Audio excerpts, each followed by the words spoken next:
young boys. Larry? He was known as the Killer Clown. John Wayne Gacy murdered 33 young men and was executed in 1993. But we're learning the Gacy story may not be over. New details of the investigation have only recently come to light and may show Gacy didn't act alone.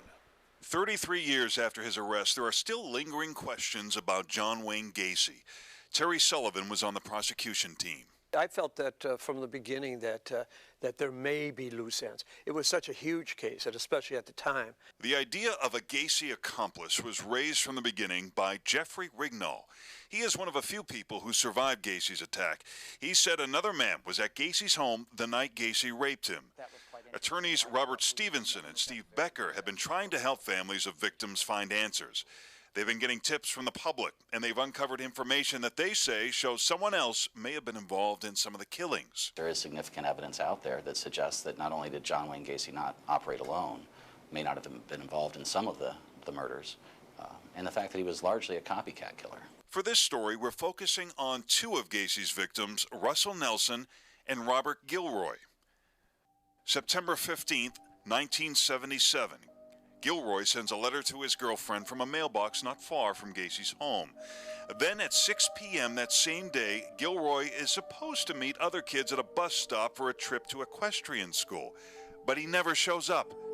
He was never seen again. But according to Gacy's receipts in court records, Gacy's plane ticket shows he flew to Pennsylvania September 12th and didn't return until the night of the 16th, the day after Gilroy was last seen alive. Could someone have been helping Gacy? Listen to this recording of a phone conversation between Gacy in prison and a friend in Chicago. Well, I wasn't even in Illinois when 16 of these so-called individuals disappeared. A month later, October 1977, Russell Nelson disappears. According to testimony from his mother, Russell went to a disco on North Broadway with a friend who was several years older.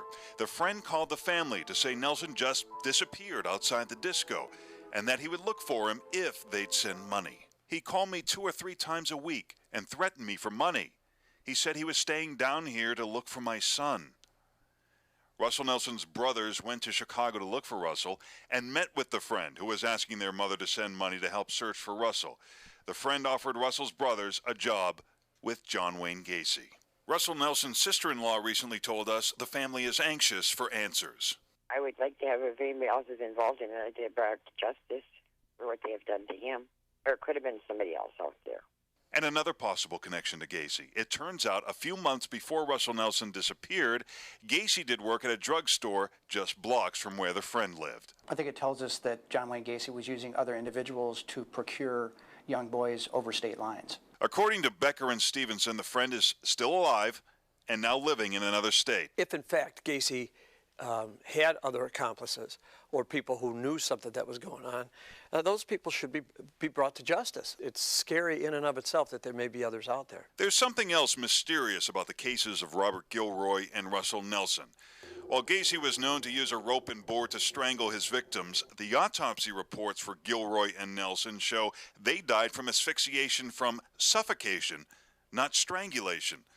The report says that each had cloth in their mouths. They claim that I strangled each and every one of them. Ligature strangulation. Put a rope around their neck and strangle them after they were handcuffed. If that's so, then how come the autopsy reports don't match that? Which tells you there had to be more than one person. In fact, 13 victims were listed as suffocation. Another serial killer case may offer insight to Gacy's mode of operation.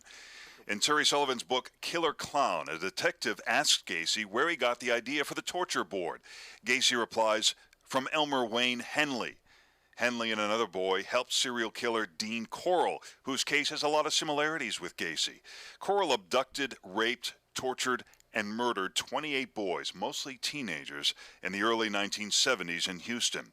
He often used handcuffs and strangled his victims. They do follow Corll's mode of operation almost identically, and one of the most significant parts about Corll is that he used 2 much younger individuals to assist him in gathering up and luring in his victims. Nothing as far as killing or recruiting or bringing, we had no evidence in it. We thought about it, but we just never saw any evidence. Gacy's defense lawyer, Sam Amarante, says he doesn't believe any of it.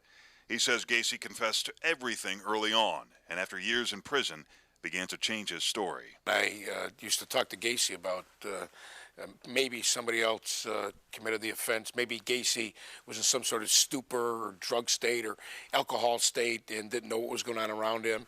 And we sort of would plant a seed in John's brain as to what happened. He would look at us and say, maybe you're right. Maybe that's really what happened. Becker and Stephenson will be taking their case to law enforcement. These individuals did end up in Gacy's crawl space. So we're just looking to find out the whole truth about these cases, and we followed these leads to this point. If these individuals were working with John Wayne Gacy to procure young boys, they should be held to justice. The scope of the Gacy case is as complex as it is disturbing. And after 3 decades, there are still questions that haunt investigators, as well as the families of victims still looking for answers. Becker and Stephenson say they will be meeting with Sheriff Dart today to discuss their findings. Sheriff Dart says he continues to gather information and follow up on leads pertaining to the Gacy case. Let's throw it to Jim Ramsey now for a look at the weather. Hey, Jim. Hi there. We've got the Friday forecaster with us today. This is Adria Henley. Near 81st in Ashland. Bowling was convicted of aggravated DUI, reckless homicide, and leaving the scene of an accident. Bowling could get 15 years in prison. We recently told you about 2 lawyers investigating possible accomplices to serial killer John Wayne Gacy. After our story last week, more tips have been coming in, including information about a man in Gacy's inner circle. At the time of the Gacy case, investigators were suspicious that he knew more than what he was telling. Now new information has them taking a second look. John Mowry was a 19-year-old Marine when he disappeared in September of 1977. His friends tell WGN that one of John Wayne Gacy's construction workers moved in with Mowry 4 days before Mowry disappeared. Mowry's friends kept returning to his apartment hoping to find him. We contacted him trying to find out where John was at, and he'd be upset. He was glad that John was gone. He seemed like he had a little bit of a temper. He would get mad easily. Very odd. We were afraid of him. One day, the friends say the worker was drinking and smoking marijuana when he made a shocking revelation. He told us that he knew about a location where there were a bunch of dead bodies that nobody knew about, not even the police, which I remember very clearly because he said this with such a terrible smirk on his face. We left after that and felt that he still knew something about John's disappearance that he wasn't telling us. During the course of that time, this individual remained at Mowry's house and, in fact, tried to give away Mowry's dog, said he was glad John was gone, and then suddenly disappears himself. The worker was one of several who had access to Gacy's home office. The worker told investigators he dug trenches in Gacy's crawl space. He said Gacy told him the trenches were for pipes. He claimed he knew nothing about bodies being buried there, but officials were always suspicious. How could he be so close to Gacy and not know? In this audio recording between Gacy in prison and a friend in Chicago, Gacy says many of his workers had keys to the house. We already know that were involved in the case. David and all had keys to the house. In fact, they used the house when I wasn't in town. And none of them got locked up. Nope, they're still free. The friend who made the audio recordings has this picture of Gacy's home that Gacy painted in prison. He says the man peeking around the corner is the worker who helped dig the trenches that you can see depicted in the painting. A man who survived Gacy's attack, James Rignall, said another man was in Gacy's home when Gacy raped him. Rignall's description matches that of the worker. Gacy was arrested but never prosecuted, and then Gacy went on to murder 4 more young men. But prosecutor Terry Sullivan says they could never find strong evidence for the worker as an accomplice. We did have suspicions that at least one was working with him. We couldn't get him to admit it, but he had gotten so far as to be down in Gacy's crawl space. We really couldn't crack him or prove by any scientific evidence that in fact he had anything to actually do with the actual killing. That worker served time in prison for a crime unrelated to the Gacy case and is once again living in the Chicago area. We're not using his name in this story because he's never been charged in connection with the Gacy case. Attorney Stephenson has met with Sheriff Tom Dart and asked him to reopen an investigation of this case, and the Sheriff's Department says they will look into it. Robin?